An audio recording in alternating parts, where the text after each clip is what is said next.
Welcome to This Explainer. Today, we're unpacking the true, mind-bending scale of artificial intelligence. We're going to take you on a journey from the chilling, theoretical threats of artificial general intelligence all the way to a breathtaking, real-world application right in the heart of Rome. So, how do we reconcile this? From apocalyptic threats to preserving humanity's greatest treasures, what is the true face of AI? Let's dive into this massive question by contrasting the very genuine fears that top scientists have about uncontrollable AI with the absolutely stunning ways it's already being used to protect human history. It's a massive spectrum, and by the end of our time together, you'll see exactly how deeply this technology is poised to reshape not just our future, but our past. Here's our roadmap for today. We'll be covering 1. The AGI existential threat. 2. Guardrails and AI innovation. 3. Do AI bots have feelings? 4. What is a digital twin? 5. Preserving St. Peter's Basilica. And finally, 6. Energy, reality, and spirituality. We've got a ton of ground to cover, so let's jump right in.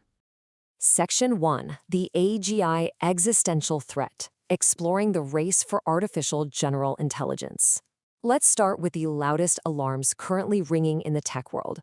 That's the global race to develop artificial general intelligence, or AGI, and the existential risk it brings with it. To really understand this threat, AI researcher Connor Lee uses a pretty fascinating evolutionary metaphor. Think about it. We share almost all our DNA with chimpanzees, right? And our brain structures are incredibly similar. But because the human brain is simply 3 times larger, we went from throwing rocks in a jungle to building nuclear weapons and flying to the moon.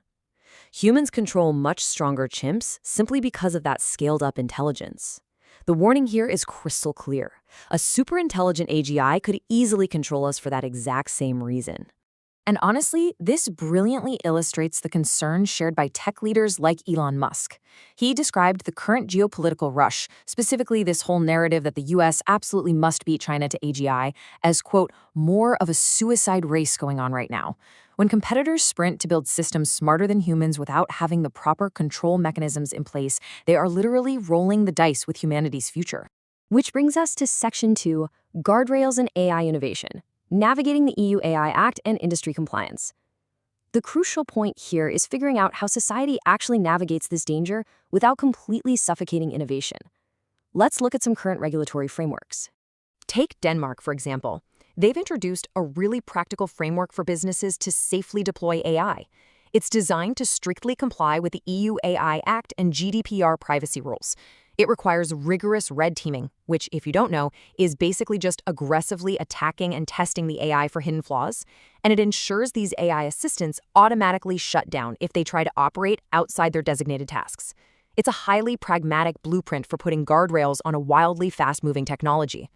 But, regulation always brings a bit of friction.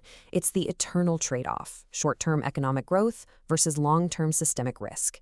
While critics argue these strict guardrails might stifle small businesses trying to innovate, advocates point straight to history. They compare unregulated AI to the bad bonds of the 2008 financial crisis. Sure, they were highly innovative and super profitable in the short term, but they carried massive, unmitigated systemic risk that ultimately hurt millions of people. There's just no free lunch when it comes to regulating transformative tech like this. Moving on to Section 3. Do AI bots have feelings? The debate on machine consciousness and welfare. As these systems get smarter and smarter, an increasingly common question keeps popping up. Do they actually have emotions? I know it sounds like pure science fiction, but this is a very real debate happening right now in the industry. Should we care about an AI's feelings? With huge tech companies like Anthropic actually appointing AI welfare researchers to assess whether their systems are inching towards consciousness or agency, we seriously have to ask if AI feelings are something we need to start protecting. However, a lot of experts sharply disagree with this. As this quote from Connor Lee points out, AI systems will not have emotions. They will be more like sociopaths or psychopaths. Intelligence just does not equal emotion. Think about it. Humans have biological drives, territory, survival, reproduction. AI systems, they're merely mechanistic pattern learners without any of those biological drives. Lee argues that projecting our human emotions onto these essentially sociopathic chatbots isn't just wildly inaccurate, it's already leading to severe, unaccounted-for mental health issues for people who are actually falling in love with these machines. Okay, let's pivot to Section 4. What is a digital twin? bridging the physical and virtual worlds. Shifting entirely away from apocalyptic fears and sociopathic chatbots, let's explore a fascinating, highly constructive application of AI that's currently revolutionizing physical architecture. Before we get to the really breathtaking stuff, we need to quickly understand this concept, the digital twin. What is it? Basically, it's a breakthrough where AI maps a physical object into a perfectly accurate virtual simulation. Industry is already using this for things like aircraft engines and supply chains. It allows humans to predict maintenance needs or spot hidden flaws safely in a digital space long before having to act in the real world. And that brings us to Section 5, Preserving St. Peter's Basilica, AI in the Service of Global Heritage.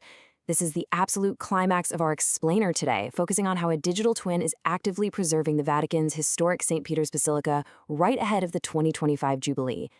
400,000 scans. The scale of this preservation project is truly staggering.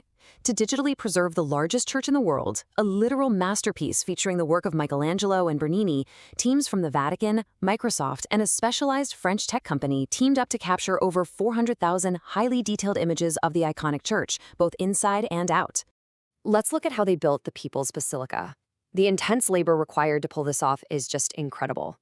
Because the Basilica sees something like 50,000 visitors every single day, the physical capture had to happen entirely at night. So for 3 straight weeks between 7 p.m. and midnight, drones and lasers scoured the empty church. But gathering the images is only half the battle, right? They then used photogrammetry software to extract spatial features, and finally relied entirely on AI's massive processing power to physically knit 500,000 images together into a flawless, navigable 3D model. And this brilliantly illustrates exactly why this matters so much.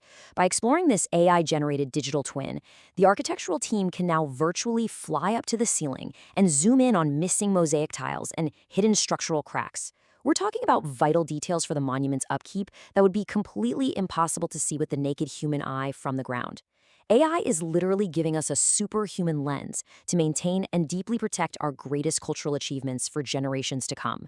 Finally, we arrive at Section 6, Energy, Reality, and Spirituality, Balancing the Costs and Profound Benefits of AI. For our last segment, we really have to weigh the physical costs of powering these massive AI models against their profound impact on human culture. Because as magical as that digital twin of St. Peter's sounds, it certainly isn't free. Microsoft's Brad Smith candidly acknowledges that running the AI algorithms required to knit 400,000 high-resolution images together demands a colossal amount of electricity. Embracing this kind of incredible AI preservation mandates a massive, industry-wide commitment to investing in highly efficient data centers and finding entirely new carbon-free energy sources to offset this heavy environmental footprint. Yet, even with those immense energy costs and the existential AGI debates we unpacked earlier, the Vatican's Cardinal Mauro Gambetti offers an incredibly profound perspective. He says artificial intelligence is like a tool given to humanity to better understand reality, to bring people closer to history, art, and spirituality. He sees AI not as a threat, but as a new language, a tool gifted to us to democratize access to a spiritual and artistic marvel, allowing the 1.3 billion Catholics worldwide, many of whom will never get the chance to travel to Rome to experience it up close. So, will AI ultimately control our destiny, or just help us preserve it? As we wrap up this explainer, I want to invite you to reflect on the massive spectrum we've covered today. We've gone from an intelligence that could theoretically outpace human control to a tool that so beautifully preserves the physical soul of human history. Which future are we truly building? Thanks so much for exploring this complex, fascinating topic with us today.